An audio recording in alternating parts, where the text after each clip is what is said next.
Once upon a time, a boy named Ajay lived with his granny in a village.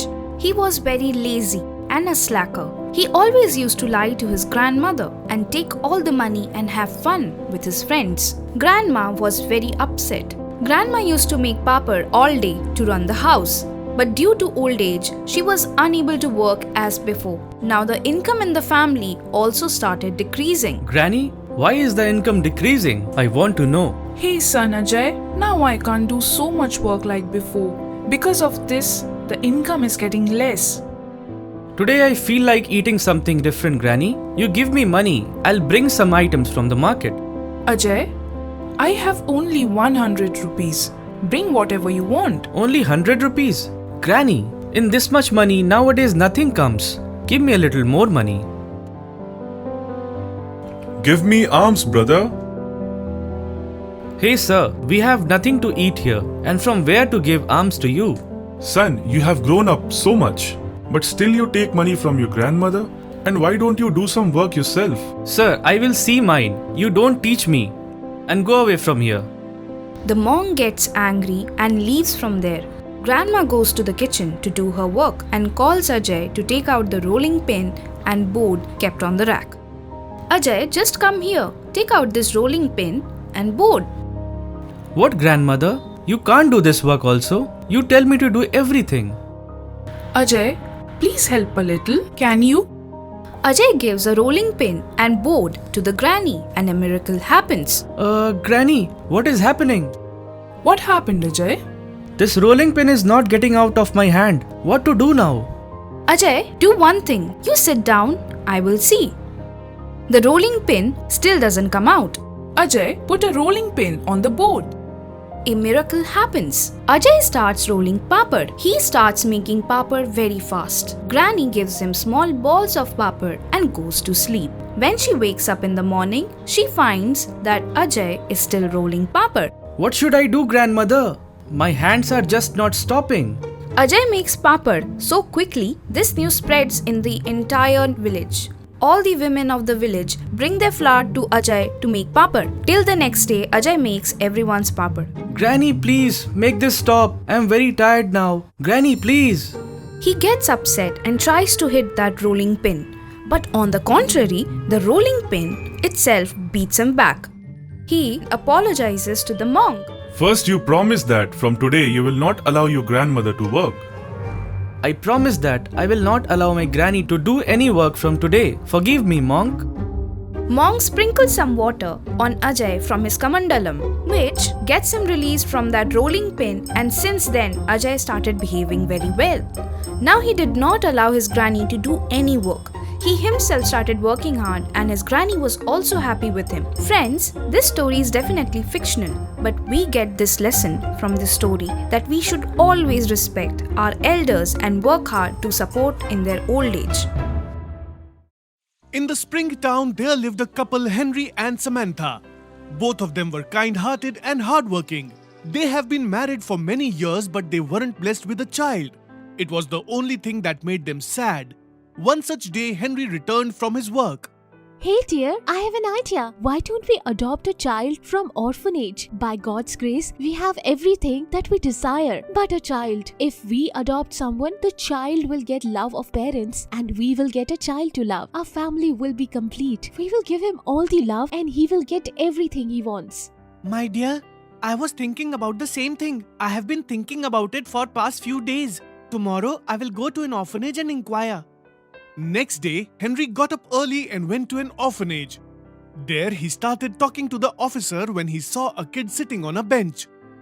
Henry liked this kid very much, as if he was meant to be with his family. Sir, who is that kid sitting on that bench? I want to adopt him. I feel like we have some connection. Mr. Henry, all the people who wanted to adopt him said the same thing. But when they learned about his disability, they refused to adopt him. How is that possible? He's so sweet. Why would someone do it? Mr. Henry, his one leg doesn't work at all. He's handicapped and hence no one wants to adopt this poor boy. Henry went to the kid Eric. He talked to Eric for some time and gave him chocolate before leaving the orphanage. What happened, dear? You are late today. I've been waiting for you for so long. Oh, did you forget? Yesterday I told you that I will visit the orphanage. That is why I was so late. Samantha becomes very happy hearing this news. Oh, please tell me what happened there. Did you like anyone? I am so excited that I want to adopt a child as soon as possible. Yes, dear. But will you please listen to me? Henry told Samantha about everything that happened in orphanage in detail. Henry became very emotional as he liked Eric very much. Samantha understood his feelings. Hey, so what? If we had a son and same thing happened to him, we still would have taken care of him, right? I think we should go and adopt Eric tomorrow. Henry became very happy when Samantha agreed to adopt Eric. You will be a very good mother, Samantha. Next day, Henry and Samantha went to the orphanage early in the morning. Both of them talked to the officer on duty. That is when Samantha saw Eric for the first time. Dear, is this Eric? Yes, but how did you know? He is as sweet as you told me. So I guess that he must be Eric. He's really very cute.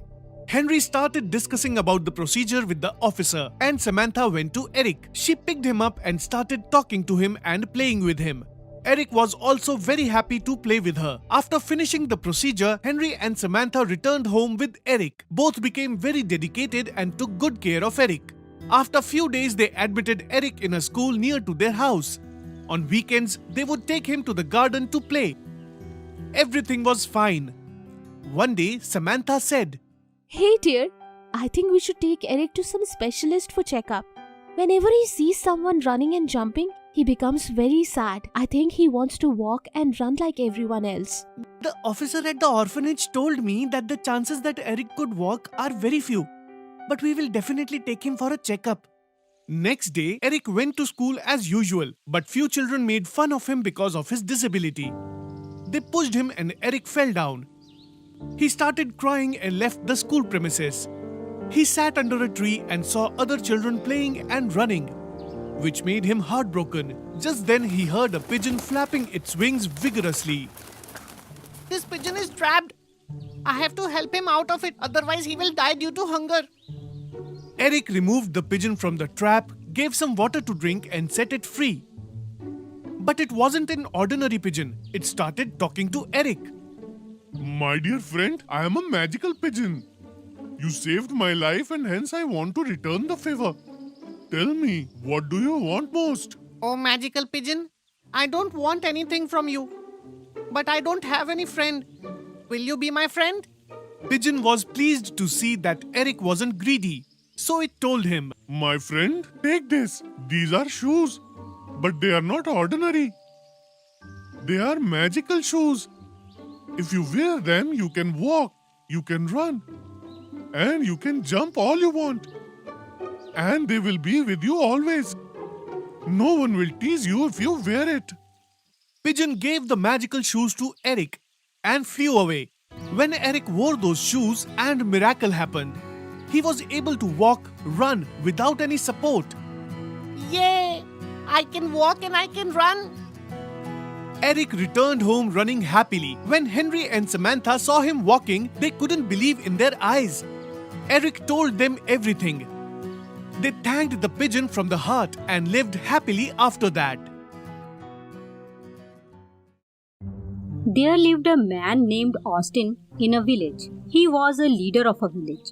People in that village respected him very much. As he was the leader of the village, people would come to him if they had wanted to solve any disagreement. He would also give a correct solution for their argument and make them content. He had 2 sons. The elder was Christ and the younger one was Kevin.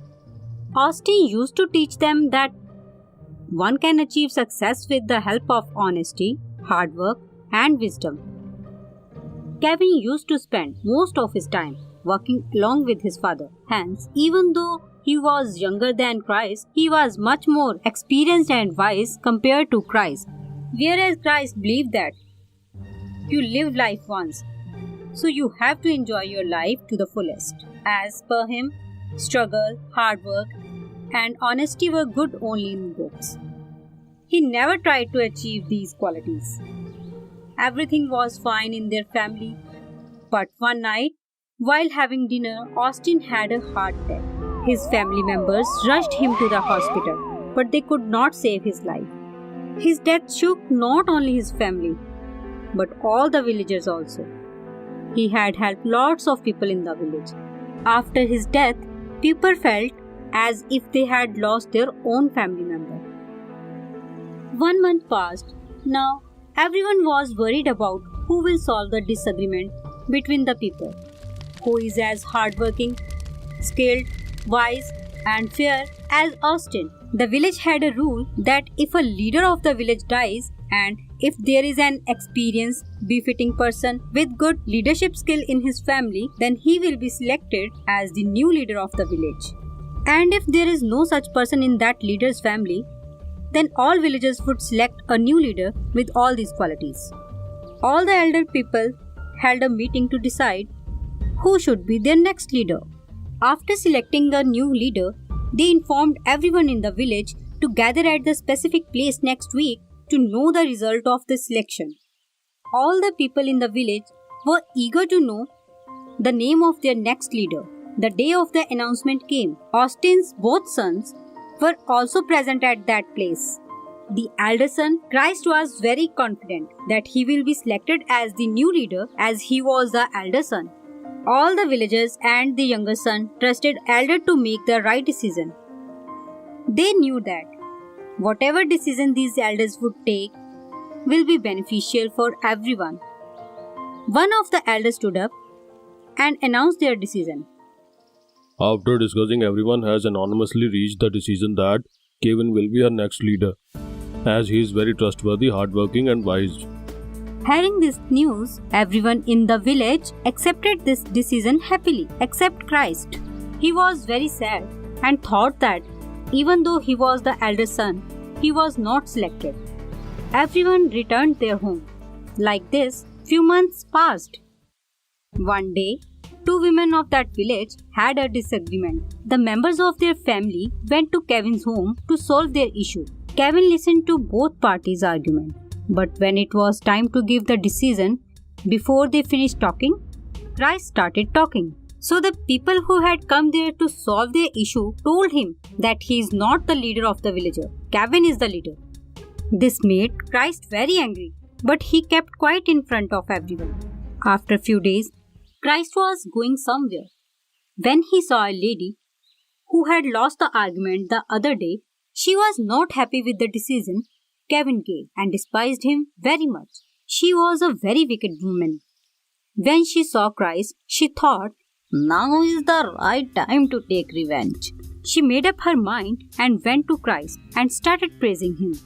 Christ, you are a very kind and naive man. But your brother has become very arrogant since he became a leader of the village. He is younger than you, but he is ruling over this village. Everyone follows his decision. Because of him, people underestimate you. I don't know what is wrong with them. They don't give a chance to Austin's elder son to prove himself. I feel very bad for you. I don't know. How do you live with him under one roof? Her words made Christ very angry, and he returned home.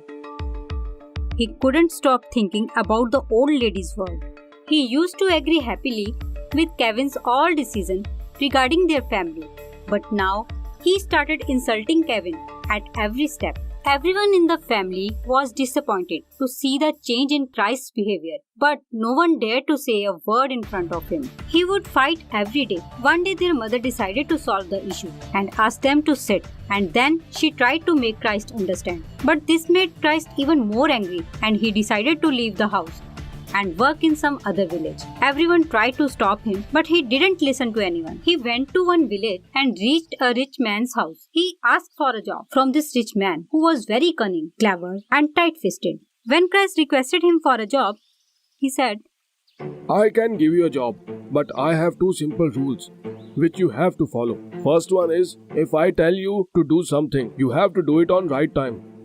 And my second rule is, you cannot get angry at me at all.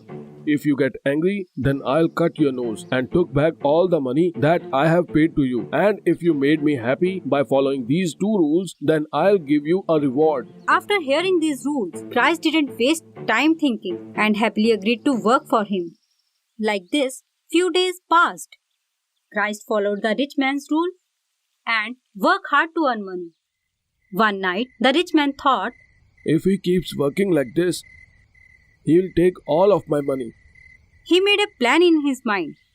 Next day, he woke up early and called Christ and said, Today you go to my fields and plow them and then sow them with seeds. So Christ went to his field, and when he saw that rich man had huge field, he got very angry. But he remembered the rule about cutting the nose. Somehow he managed to finish the work. That was the first day. No one called him for a meal. At his home, everyone used to take care of him, especially Kevin, who would never eat his meal before Christ. But now was not the time to regret. He went to sleep without having dinner.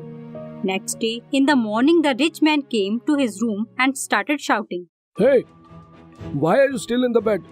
Do I pay you for taking the rest? I have fields in next village also. You have to sow seeds in those fields too. Christ didn't like that rich man was shouting at him early in the morning. He was very angry, but he also remembered his rules. So he has to keep quiet. When he started to leave, the rich man called him. Hey Christ, listen, bring some fish or meat for me while returning home. Hearing this, Christ got very angry and said, I haven't eaten a bite since yesterday and you want to eat meat? Rich man was waiting for this moment so long. He cut Christ's nose and took away all the money that Christ had earned. Christ became very sad and returned to his home empty-handed. After going home, he told his brother everything. Kevin had an idea and then he went to that rich man's house and told him, Sir, I heard that you need a servant. I am looking for a job. Will you hire me? Once again the rich man told him about his 2 rules. Kevin said to him, I agree with all of your rules, but I also have a rule that if you got angry, then I'll cut your nose. Proud rich man agreed to his rule. Kevin started working for him. He would do his job happily. One day, the rich man decided to bother him as he had done with Christ. He woke Kevin up early in the morning and sent him to work in the fields and asked him to bring meat while returning. Kevin agreed to it. He took the rich man's dog, Bruno, along with him. Kevin did not finish his work and in the afternoon he went home and started resting. When the rich man saw him, he wondered, how could Kevin finish so much work so soon? So he went to his field to see how much work is done. When he saw that work is not finished, he became very angry. But he remembered Kevin's rule. At night, when the rich man sat for his dinner, he asked, Have you brought the meat? Kevin happily replied yes and served him the meat. After finishing the dinner, the man took a piece of meat in his hand and started calling his dog. Bruno, Bruno, come on Bruno. Kevin smiled and replied, Bruno is not here. Why? Where is my Bruno? He is in your stomach. Have you gone mad? You killed my favorite dog and fed him to me. Hey, are you angry with me? Of course. Yes, I am very angry with you. Can't you see that? You have made me angry. When he said this, Kevin cut his nose and took the money that he had earned. Then he returned home. He told Christ about how he taught the rich man a lesson. Now Christ also understood that being older is not enough. Smartness is also very important.